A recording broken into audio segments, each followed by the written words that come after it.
আরে উঠোনে যাস না, জল আছে, পড়ে যাবি তো।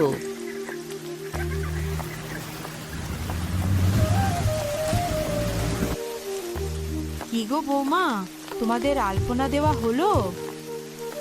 হ্যাঁ মা, দিচ্ছি, একটু বাকি আছে।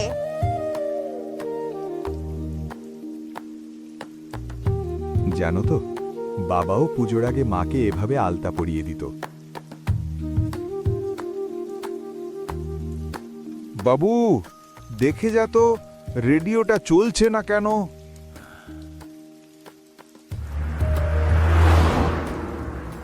ও মা, আমরা পুজোর জামা কবে কিনতে যাব?